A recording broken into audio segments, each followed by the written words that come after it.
अस्सलामु अलैकुम वरहमतुल्लाहि वबरकातुहू। नहमदुहु व नसल्ली अला रसूलिहिल करीम। अम्मा बाद फ़अऊज़ु बिल्लाहि मिनश शैतानिर रजीम। बिस्मिल्लाहिर रहमानिर रहीम। रब्बी इश्रह ली सदरी व यस्सिर ली अमरी वहलुल उक़दतम मिन लिसानी लियफ़क़हू क़ौली। सूरह यूसुफ जो है ये कुरान करीम की 12वीं सूरत है। ये मक्की सूरत है और इसकी 111 आयात हैं। सूरह यूसुफ के बेशुमार फ़ज़ाइल व बरक़ात हैं जो कि कुरान व अहादीस में बयान हुए हैं। सूरह यूसुफ जो है ये हज़रत यूसुफ अलैहिस्सलाम की मुकम्मल ज़िंदगी, उनके ख्वाब, उन पर आने वाली आज़माइशें, हज़रत यूसुफ अलैहिस्सलाम का सब्र, इस्तिक़ामत और अल्लाह ताला की तरफ से मिलने वाली कामयाबी को बयान करती है। इस सूरत में हमारे लिए कई रूहानी, अखलाकी और अमली फ़वाइद हैं।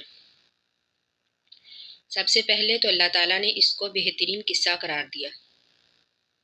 अल्लाह ताला फरमाते हैं नहनु नक़स्सु अलैका अहसनल क़सस, कि हम आपको एक अच्छा किस्सा सुनाते हैं, यानी सूरह यूसुफ।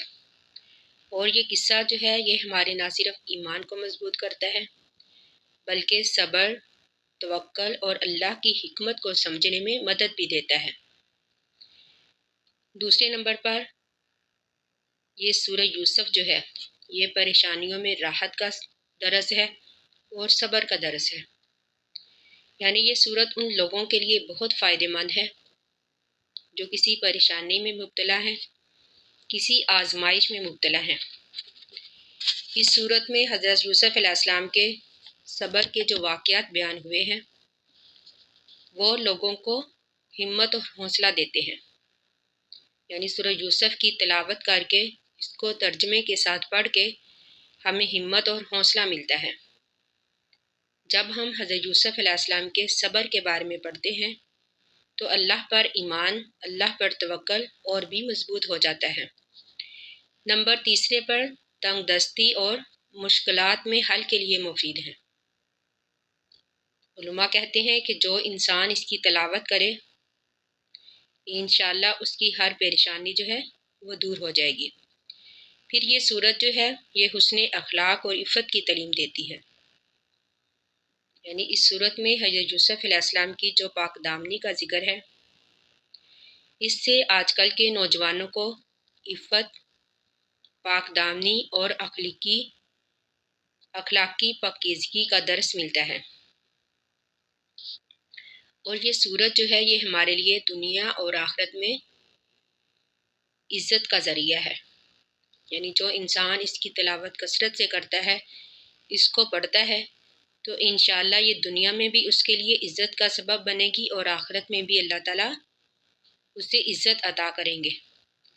गोया कि इस सूरत से हमें ये सबक मिलता है कि ये सूरत जो है हमें अल्लाह की कुदरत, अल्लाह की हिकमत, फिर ये सब्र, इफ़्फ़त और नेकी पर साबित कदम रहने का सबक देती है। यानी जैसा कि इस सूरत में हज़रत यूसुफ अलैहिस्सलाम के सब्र का बयान है, उन पर आने वाली आजमाइशों का बयान है,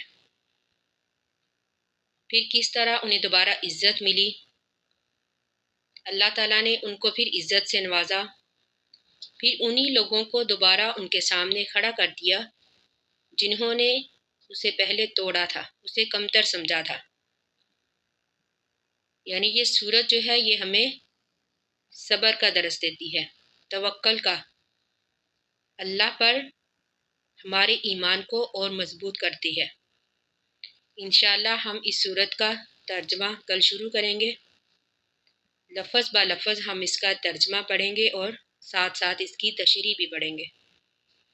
अल्लाह ताला से दुआ है कि अल्लाह ताला ये सूरत जो है ये हमारे लिए सब्र का सबब बनाए, हमें साबित कदम रहने का ज़रिया बनाए, हमारे लिए हमारे ईमानों को और मजबूत करे। आखिरु दावाना अनिल हम्दुलिल्लाहि रब्बिल आलमीन। अस्सलामु अलैकुम व रहमतुल्लाहि व बरकातुहू।